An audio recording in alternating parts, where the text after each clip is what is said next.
Good day mga boss! Etong si Kai Sotto hindi nga po makakapaglaro sa second window ng Gilas Pilipinas para sa FIBA World Cup. Ayon nga sa isang report, itong si Kai Sotto may NBA offer pala kaya hindi makakapaglaro sa Gilas Pilipinas para second window. Ekspekulasyon ito na kumakalat ngayon na itong si Sotto NBA prospect intensified na daw.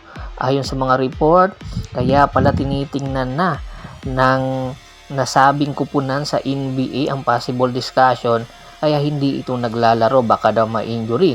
Itong si Sotto may height na 7'3", isang rim protector, isa sa mga kailangan daw ngayon ng kupunan na yon. At ayon nga sa isang report, ang nagkaka-interes na kupunan ay itong Lakers. Opo, hindi po natin masasabi na Lakers lang dahil meron din daw po na nagkaka-interes na kupunan katulad ng Utah Jazz at itong Washington Wizards. At ayon din sa report, kaya pala hindi muna pinaglalaro itong si Kai Sotto sa Gilas Pilipinas sa paparating na FIBA World Cup, rather FIBA window. Pero meron din nagsasabi na ang kanyang current team sa Japan na Kushiga Alpas ang hindi siya binibigyan ng pagkakataon. Matatandaan po na ang lahat ng liga ngayon ay nakahinto dahil nga po sa FIBA World Cup na kung saan lahat po ng liga ay under sa FIBA World Cup. At meron din ekspekulasyon na kung sakali man daw na makuha ito ng isa sa mga kupunan doon sa NBA, hindi daw ibibigay ang kanyang release na meron sa kanyang kontrata dahil daw gusto daw tapusin nitong Kushiga Alpas ang kanyang kontrata na pinirmahan dahil nga nagkaroon ito ng injury. Ito yung mga ekspekulasyon na dapat nating aabangan. Kung may pagkakataon ba si Kai Sotto makapaglaro sa NBA, ito na ba ang kanyang dream come true? Samantala, itong si Terence Romeo, ayon nga kay Idol Snow Badwa, itong kupunan ng Abra Weavers naghahanap daw ng isang point guard na solido. At kung meron man gustong i-recommend itong si Idol Snow Badwa para sa Abra Weavers na point guard, ay itong si The Bro Terence Romeo. Matatandaan po na si Terence Romeo hindi na nga po nakapagpirma pa ng contract extension sa Terra Firma Jeep matapos ang kanyang kontrata. At ayon nga sa mga ulat na kumakalat ngayon ay naka-silent ban itong si Terence Romeo. Pero ayon din kay Terence Romeo, kung ang PBA ayaw na sa kanya, hindi niya pipilitin dahil hindi daw siya sasaya kung maglalaro siya na hindi naman siya tanggap. At ayon sa kanya, kahit nasa ligang labas lang ay po pwede na at least tanggap siya. At mayroon pa din naman liga na gusto siyang tanggapin, which is ito nga in PBL.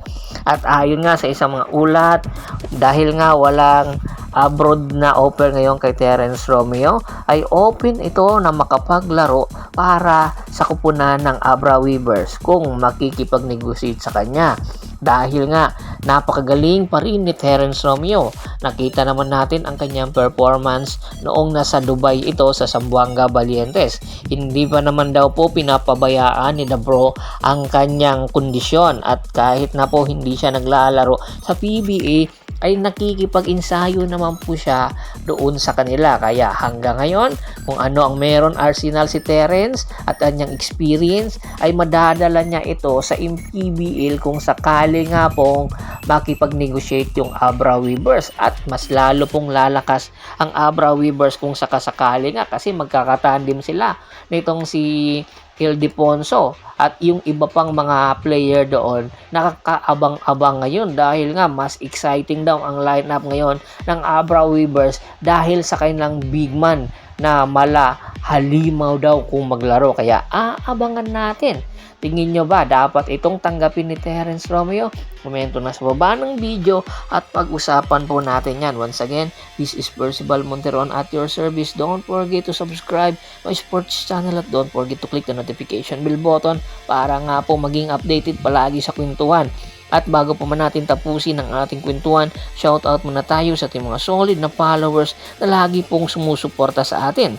Kay Kagawad Katsa Kinudukusin ng Hagunoy, Bulacan, Johnny Pahora, Randy Palcotilla, June Macario, Renz White, Ricky Lanza ng Ricky Rider TV ng Tansa Cavite, Ronald Gato, Julius Roche, Dennis Lagdaan at si Mr. Yornel Belches. Marami pong salamat sa walang sawa niyong pagsuporta. Pakibisita na rin po ng Facebook fanpage ko na Hapres PH3, Folgoso at Bostor para po sa mga karagdagan sports balita. Hanggang sa muling kwentuhan, maraming salamat po.